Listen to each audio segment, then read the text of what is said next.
Good morning students. ये आपके English reader का सेकंड चैप्टर है, अ कोल्ड विंटर नाइट। सर्दियों की एक ठंडी रात।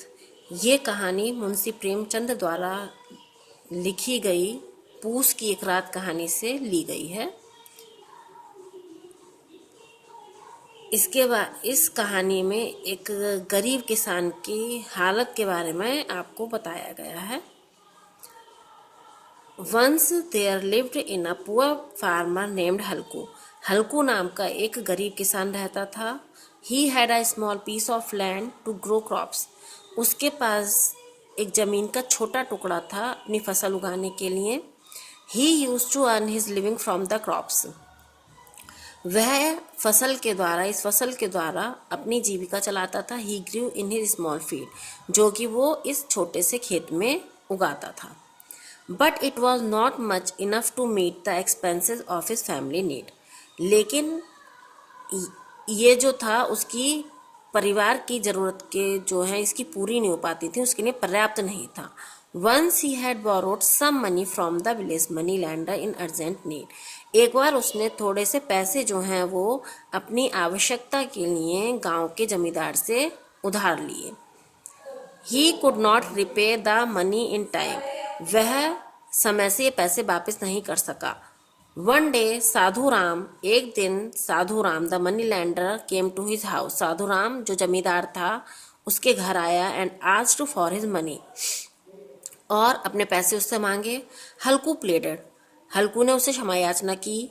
Please give me some time, कि मुझे थोड़ा समय और दे दीजिए कृपया। As soon as my crop is harvested.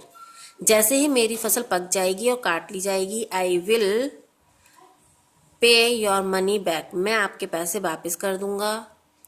Sadhu रिव्यूक्ड him. साधु उसको बुरा भला कहने लगा।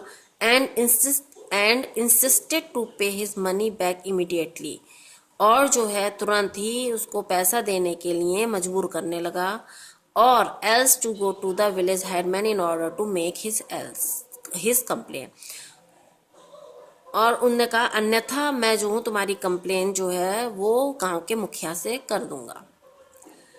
हल्कू एंड हिज वाइफ रिक्वेस्टेड। हल्कू और उसकी पत्नी ने प्रार्थना की अ लॉट, बहुत ज़्यादा। But he did not want to go back empty hands. लेकिन वह खाली हाथ वापस नहीं जाना चाहता था।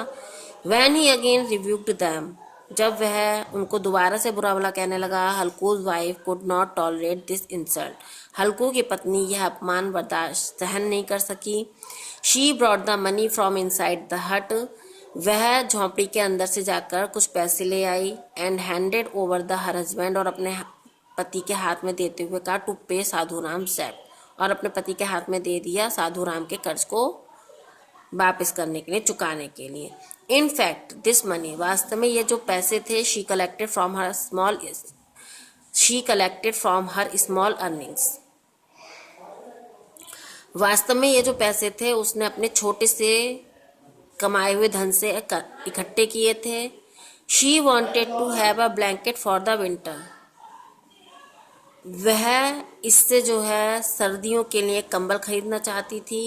As they did not have any woollen cloth to protect them from shivering cold of winters night. उनके पास जो थे सर्दियों की ठंडी रात में ठंड से बचने के लिए कोई भी गर्म कपड़ा नहीं था। हल्कू ने कहा how shall we pass the cold winter without a blanket.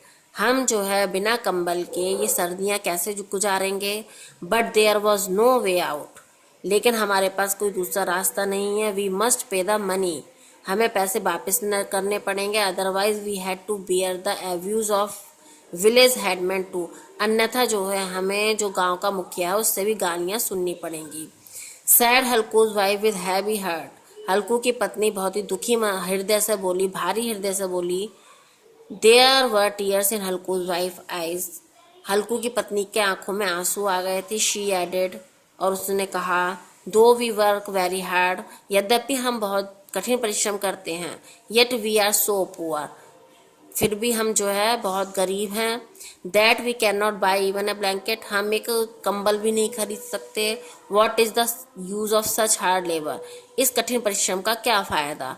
It's better to leave farming, इससे अच्छा है कि हम किसानी छोड़ दें। And work as a labour, और एक मजदूर की तरह कार्य की करें। At least we must have some money every day, कम से कम हमें प्रत्येक दिन कुछ पैसे तो मिलेंगे। But we can not do that, लेकिन हम ऐसा नहीं कर सकते। It is our bad luck, यह हमारा बुरा भाग्य है। That we are born poor, हम गरीब पैदा हुए हैं। We can not change our fate, हम अपना भाग्य नहीं बदल सकते। There are only abuses in our fate, हमारे भाग्य में केवल गालियाँ लिखी हैं। And we have to wear them, और हमें इन्हें सहन करना पड़ेगा। We have neither food to eat, हमारे पास खाने के लिए खाना नहीं है। हमारे पास ना तो खाने के लिए खाना है, नॉर क्लोथ टू वियर, और ना पहनने के लिए कपड़े। I must go to fields now, अब मुझे खेत पर जाना पड़ेगा। As it is getting dark, क्योंकि अंधेरा हो रहा है। हल्कू ने कहा।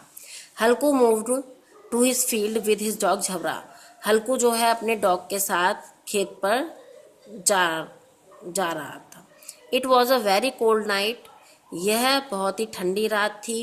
Everyone was in their home under warm clothes, प्रत्येक व्यक्ति जो है गर्म कपड़ों के साथ अपने घर के अंदर था। बट हल्कू एंड झबरा वर बहुत shivering with cold in the field, लेकिन हल्कू और झबरा जो है वो वो खेत में ठंड के साथ ठिठुर रहे थे। Halku smoked his clay pipe and tried to sleep, Halku जो है अपना हुक्का पी रहा था और सोने की कोशिश कर रहा था। But he could not, because, लेकिन वह ऐसा नहीं कर पा रहा था। Because there was no relief from cold, क्योंकि उसको ठंड से कोई राहत नहीं मिल पा रही थी। हल्कू said to झबरा,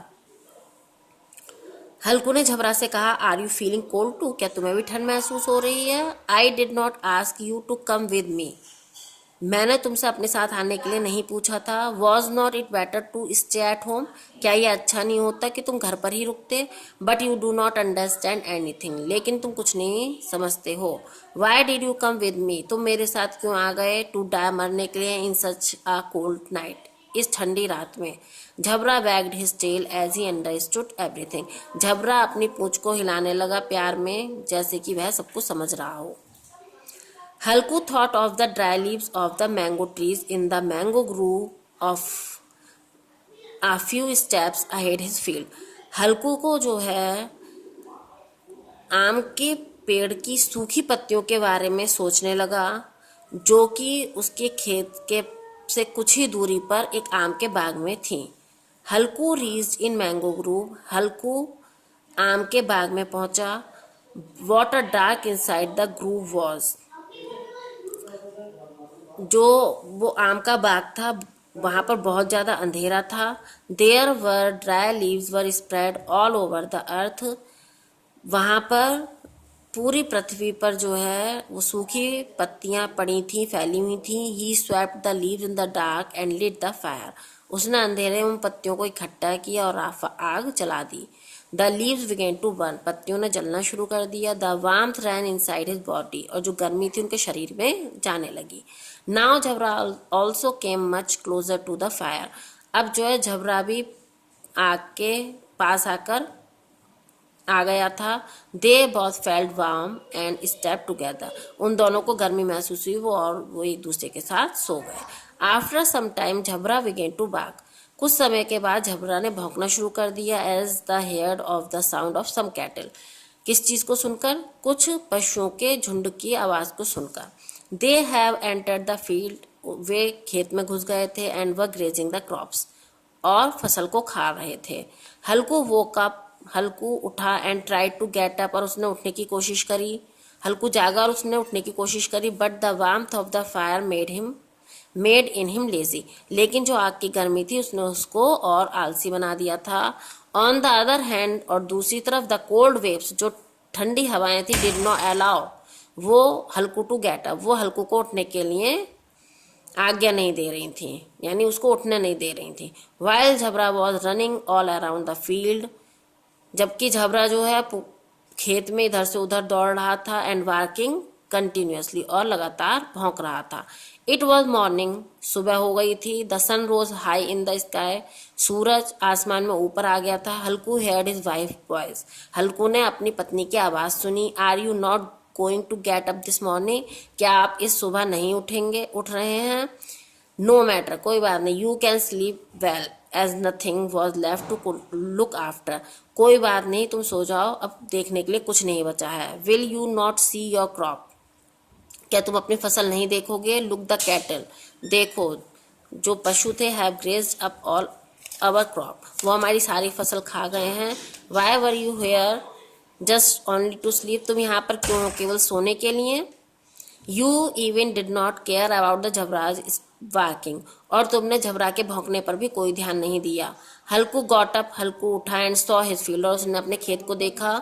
all the crops had destroyed, nothing was left, पूरी फसल नष्ट हो चुकी थी और कुछ भी नहीं बचा था। इंस्टेड ऑफ गेटिंग बरीड, इसके बजाय वह दुखी नहीं हो रहा था। हल्कू टुक अ शाई ऑफ रिलीफ, हल्कू एक आराम महसूस कर रहा था एंड सैड, और बोला now nothing is left a look after, अब देखने के लिए कुछ नहीं बचा है। Now I will not have to sleep in the open on such an icy cold night, अब मुझे जो है इस ठंडी रात में खुले में नहीं सोना पड़ेगा। I will work as a labourer from now, अब मैं जो हूँ एक मजदूर की तरह वर्क कार्य करूँगा।